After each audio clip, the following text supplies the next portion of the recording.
So hello everyone, welcome back to our channel. और आज हम आप लोगों के लिए लेके आ गए हैं एक नई गाड़ी, एक ओनरशिप रिव्यू गाड़ी का, जो कि गाड़ी है फ्रॉन्क्स, बेस मॉडल है। ये जो गाड़ी है पेट्रोल और सीएनजी दोनों में आती है, लेकिन अभी हमारे पास सीएनजी नहीं है, ये गाड़ी पेट्रोल गाड़ी है। और आज हमारे साथ जुड़ चुके हैं आदित्य भैया, आदित्य चौहान इनका नाम है। इनका खुद का बहुत बड़ा यूट्यूब चैनल है, आदि जोन। कैसे हैं भैया? मैं बहुत बढ़िया, आप बताएं। मैं भी बहुत बढ़िया। मुझे ये जानना है, ये गाड़ी आपने ली है, कितना टाइम हो गया ये गाड़ी लिया आपको? इस गाड़ी को लिए हुए लगभग भी 2 साल हो गए हैं। 2 साल हो चुके हैं। और ये गाड़ी को आपने कितना चला लिया है? ठीक है, ये लगभग 12 से 15 हज़ार किलोमीटर। तो 15,000 ये गाड़ी आपने चला ली है। ये गाड़ी आपको कैसी लगती है? एक रीज़न कि आपने ये गाड़ी क्यों ली? देखो, मारुति है। हाँ जी, मारुति नो डाउट अपने इंजन के लिए तो मतलब बहुत अच्छा हाँ जी, प्रोडक्ट हाँ है। जी, हाँ जी। प्लस इसकी रिलायबिलिटी मतलब अनमैचेबल है। ठीक है। इसके सर्विस सेंटर्स आपको रिमोट एरियाज़ में भी मिल जाएंगे, तो उसी वजह से ये चीज़ें मतलब देख दाख के मारुति फ्रॉन्क्स कंसीडर की। तो बहुत ही अच्छा आपने वाइट कलर लिया है और ये बेस मॉडल है। एक चीज़ मैं छोटी सी जानना चाहूँगा, आज की डेट में लोग बेस मॉडल लेते नहीं हैं, आपने बेस मॉडल क्यों प्रेफर किया लेना? बेस मॉडल लेने का सबसे बड़ा रीज़न ये है, अगर मैं आपको ओवरऑल बताता हूँ कि मैन्युफैक्चर के उसके रूप में बताता हूँ, मारुति की जो सबसे ज़्यादा गाड़ियाँ बिकती है वो बेस मॉडल ही बिकती है। मैं बात करता हूँ, मेरे पास स्विफ्ट भी है जो कि अगेन एलेक्सा ही है। और मतलब बेस मॉडल में आप मारुति की गाड़ी में अपने अकॉर्डिंग काम करा सकते हो, अपने अकॉर्डिंग चीज़ें लगवा सकते हो। तो सेम चीज़ वो मैंने इसमें कराई हुई है, जैसे सिस्टम लगवाया हुआ है, या फिर इसमें पावर विंडो तो आती है। जैसे स्विफ्ट है उसके अंदर पावर विंडो नहीं आती थी, तो अपने अकॉर्डिंग आप फ्रंट की चाहते हो, पीछे की मैनुअल चाहते हो, तो वो चीज़ें आप अपने अकॉर्डिंग कर सकते हो। तो मतलब कस्टमाइजेशन का ऑप्शन आपके पास बहुत ज़्यादा हो जाता है। क्योंकि अगर आप मारुति का बेस मॉडल के साथ साथ अगर आप VXI मॉडल देखते हो, तो उसके अंदर कहीं ना कहीं 1 लाख या 1.25 लाख रुपए का फ़र्क आ जाता है। बट आप आफ्टर मार्केट अगर जाते हो तो ज़्यादा से ज़्यादा 80 मतलब 40 से 50 हज़ार रुपये में आप उसको VXI से भी ऊपर मतलब मॉडिफाई करवा सकते हो। तो इसलिए बेस मॉडल भी। तो जो भैया की बात थी वो समझ में आई, और वो बोले कि इसको जो है मॉडिफाई करवाने के पर्पज़ से इन्होंने बेस मॉडल लेना सही समझा है।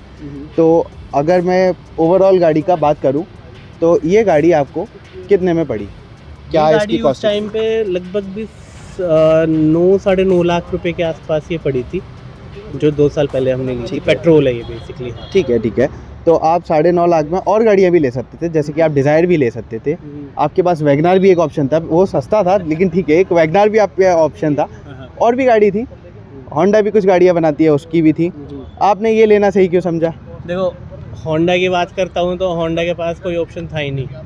ले दे के एक अमेज थी, हाँ जी। और अमेज लेनी नहीं थी। ठीक है, वो भी जो पुराना जनरेशन था उसका लुक ऐसा खासा पसंद है भी नहीं। हाँ जी। ठीक है, दूसरा आपने डिज़ायर का नाम लिया, तो डिज़ायर उस टाइम पे तो खैर 4 सिलेंडर ही आती थी। अब तो खैर 3 सिलेंडर आ गई है, लेकिन उसका भी मुझे पर्सनली सेडान पे ऐसा कुछ जाना नहीं था। और अगर हम बात करते हैं आपने वैगनार का, तो वो तो खैर लीग से आउट हो गया, वो कैटेगरी अलग हो गई। और 3 सिलेंडर उसके अंदर आता है, वैसे भी 1 लीटर का इंजन। और अगर मैं बात करता हूँ इसकी, तो ये अपने सेगमेंट में एक तरह से एक ही मान लो। हालांकि इसकी कॉम्पिटिटर आप पंच या फिर एक्स्टर को भी कह सकते हो, लेकिन उनके अकॉर्डिंग गाड़ी की विड्थ अच्छी खासी है, अंदर स्पेस अच्छा खासा मिल जाता है। उस टाइम पे नया लुक था इसका, तो ऑब्वियसली और मारुति का प्रोडक्ट था, रिलायबल तो है ही है, तो वो सारी चीज़ें मतलब मैटर करती है। प्लस नो डाउट सबसे बड़ी बात, अगर कोई मारुति लेता है तो उसका सबसे बड़ा रीज़न होता है इस गाड़ी का इंजन। जो 4 सिलेंडर 1.2 लीटर का इंजन है, ये जैम इंजन है, मतलब सबसे बेहतरीन इंजन मुझे पर्सनली ये लगता है।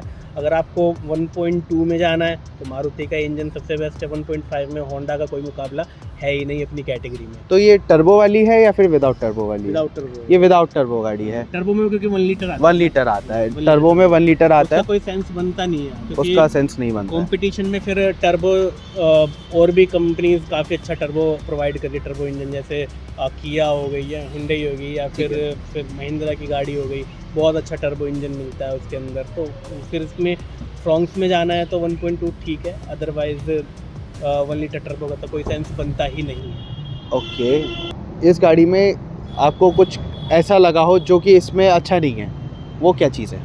देखो, मारुति जिस चीज़ के लिए जाना जाता है वही अच्छी नहीं है इसके अंदर। इस बेकार चीज़ है बिल्ड क्वालिटी, ठीक है। है ना? क्योंकि बिल्ड क्वालिटी ऐसी है कि आपने जैसे मैं क्या बताऊं कि लेट्स सपोज पीछे अगर आपने इसका टेल गेट ओपन किया हुआ है उसको आप नीचे करते हो ठीक है। तो उसके जो नक्के हैं वो टूट जाते हैं, जो कि इसके टूटे भी हुए हैं, ठीक है, वो टूट जाते हैं खींचते खींचते, ठीक है।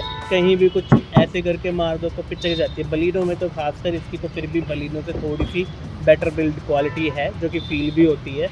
और मतलब ओवरऑल बिल्ड क्वालिटी को ही लेना चाहूँगा, क्योंकि फिर ओवर द टाइम जब आप इसे ड्राइव करते हो तो कहीं ना कहीं केबिन में प्लास्टिक की कच कहीं ना कहीं कुछ चीज़ें ढीली वीली हो जाती है, तो वो चीज़ अच्छा, है तो आपको रेटलिंग साउंड आता है कहीं ना कहीं अंदर rattling गाड़ी में? sound इसके अंदर आने लगता है। हाँ। तो ये गाड़ी आपने इतना रख लिया, और मैं ये जानना चाहूँगा इसे लेके आप कभी पहाड़ों पे गए हो? पहाड़ों पे गए हैं, तो पहाड़ों पे इस गाड़ी ने कैसा एक्सपीरियंस ज़बरदस्त दिया? एक्सपीरियंस है। इंजन बिल्कुल आपको निराश नहीं करता, 4 बैठाने के बाद भी और लगेज के बाद भी बहुत अच्छी पावर इसके अंदर आपको मिल जाती है। 1% भी आपको इंजन कहीं दबा हुआ फील नहीं होगा, चाहे आप कितनी आप मतलब चढ़ाई पे इसको चढ़ा लो, आपको कोई दिक्कत नहीं होने वाली इस पर्टिकुलर इंजन के साथ। ठीक है। सो ये जो गाड़ी है इसका ग्राउंड क्लियरेंस अच्छा है, लेकिन मैं आपसे जानना चाहता हूँ पहाड़ों पे आप लेके गए हो, काफ़ी ज़्यादा वहाँ पे ऐसे भी रोड्स होते हैं जहाँ पे ऊंच नीच होती रहती है, तो आपकी गाड़ी कभी ये पहाड़ों पे लगी है?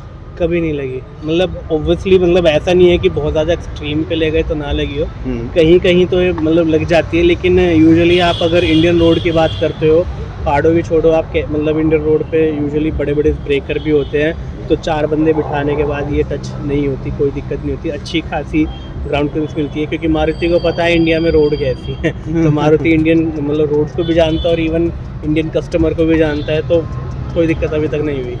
सो फ्रॉन्क्स के कस्टमरों के लिए ये एक बहुत अच्छी बात है कि जिन पे ये फ्रॉन्क्स गाड़ी है ना, वो इस गाड़ी को लेके कहीं भी जा सकते हैं, कहीं कोई इशू होने नहीं वाला है। तो ये चीज़ एक भाई ने बताई है। बेस मॉडल में इसका ये यहाँ पे इंडिकेटर आता है, तो इसका कुछ एक देखो सोल्यूशन कंपनी जब आपको बेस मॉडल देती है या आप अपर मॉडल देती है, उनमें कोई तो डिफरेंस रखेगी ऑब्वियसली। कि यहाँ पर आप देख सकते हो जैसे बेस मॉडल में ये दे दिया, बेस मॉडल में आप सारी चीज़ें बदलवा सकते हो, ये भी बदलवा लोगे वो भी बदलवा लोगे, लेकिन इसका इलाज मुश्किल ही होता है। हाँ, तो ये चीज़ हाँ बताती है, मतलब अगर ये चीज़ यहाँ पे होती तो और अच्छा होता, मज़ा आ जाता है इसके अंदर ये, लेकिन ये चीज़ बताती है बेस मॉडल है। चलिए कोई नहीं। सो आदित्य जी, आपने बोला कि आप काफ़ी लंबे रूट पे इस गाड़ी को लेकर के गए हैं, तो कहीं आपको इसमें बूट स्पेस का कोई इशू आया हो? नहीं, बूट स्पेस का कोई मुझे इशू लगा नहीं, अच्छा खासा सफिशेंट बूट स्पेस इसके अंदर मिल जाता है। मतलब 4 लोग अगर जा रहे हैं, 4 लोगों का सामान अच्छे खासे तरीके से आ जाता है, आपको किसी भी तरह का बूट की परेशानी नहीं होने वाली, ये फॉर श्योर है। जितना मैंने ट्रैवल करा है, मैंने मतलब 700 किलोमीटर भी एक वन साइड ट्रैवल किया है, टोटल मतलब 2000 किलोमीटर भी ट्रैवल किया है, तो ऐसा कोई दिक्कत नहीं आती कि इसके अंदर आपको मतलब बूट की कमी लगे, तो बूट आपको बहुत अच्छा मिल जाता है। सो इस गाड़ी में एक दिक्कत है कि भैया ने बताया ये गाड़ी की बिल्ड क्वालिटी इतनी लाइट है कि अगर इसको आप जोर से मारो तो यहाँ की ये जो है इसका लॉक टूट जाता है हर बारी। इसका लॉक का जो मतलब वो है, मतलब यहाँ पे लैच होता है वो टूट गया है, और इसका कोई मतलब अब समाधान भी नहीं है, ठीक है। या तो ये चेंज ही होगा और फिर ये तो लटका रहेगा। प्लस ये भी इसका जैसे एक बार ऐसे करते हुए टूट गया था, अच्छा, ये अच्छा। फिर नया डलवाया है, तो मतलब ये चीज़ें हैं मारुति के अंदर, थोड़ी बहुत आपको कॉम्प्रोमाइज़ कहीं ना कहीं तो करना पड़ता है। कहीं ना कहीं हद तक आपको रेटलिंग साउंड इसमें आने वाला है, और कहीं ना कहीं हद तक इसमें बिल्ड क्वालिटी से कॉम्प्रोमाइज़ तो आपको करना पड़ेगा, क्योंकि काफ़ी सारी चीज़ें ऐसी हैं इस गाड़ी में जो एक टाइम के बाद आवाज़ करने लगती हैं और टूटने लगती हैं, जैसे कि इसके लॉक्स इसके बहुत ज़्यादा, मारुति इसलिए बदनाम भी है काफ़ी ज़्यादा।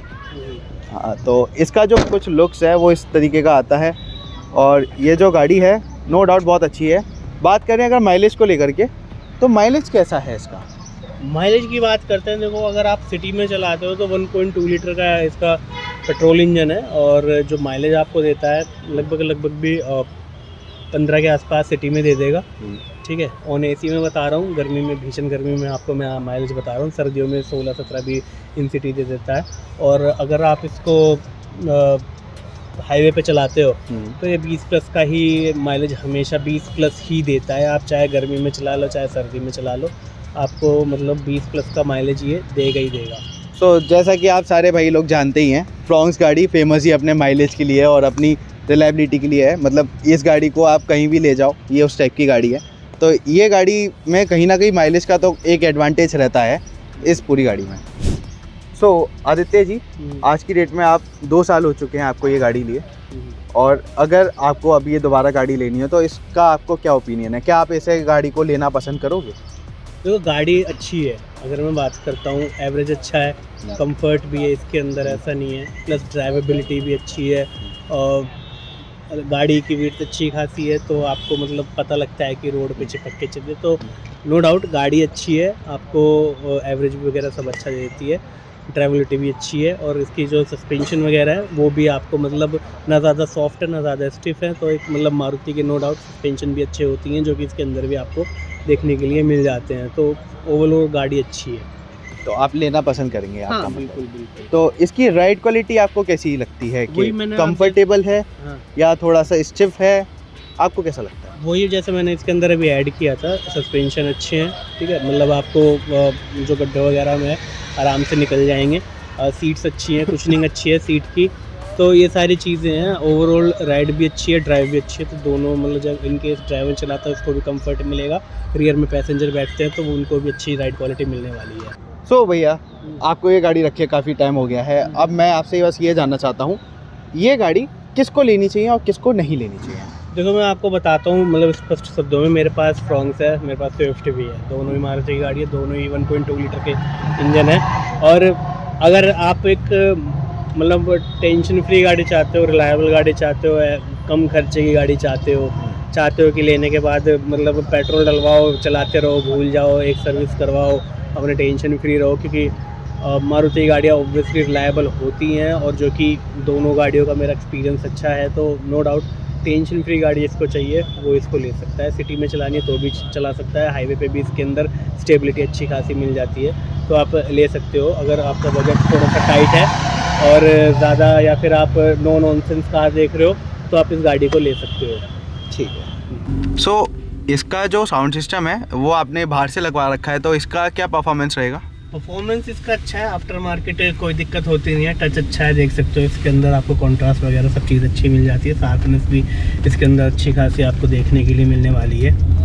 अच्छा, तो और ठीक है, और ये जो गाड़ी है इसमें कभी कोई गियर से रिलेटेड इशू आया हो या फिर कभी कोई क्लच से रिलेटेड इशू आया हो? देखो मारुति के पास पूरे लाइनअप के लिए एक ही गियर बॉक्स है, 5 फ्रंट 1 रिवर्स, और ये गियर बॉक्स बहुत अच्छा है, काफ़ी रिलायबल है, काफ़ी अच्छा इसका परफॉर्मेंस रहता है, और इसके जो गियर रेशोज़ हैं वो भी काफ़ी मतलब एक्यूरेट है, तो आपको ऐसा खासा सिटी में चलाने में या हाईवे पे चलाने पे कोई दिक्कत नहीं होती इसके अंदर। ये जो गाड़ी है इसके अंदर ये क्रूज़ कंट्रोल भी नहीं आता है, इंफोटेनमेंट के बटन्स भी नहीं आते, तो कहीं ना कहीं उसकी आपको कमी फील नहीं होती है?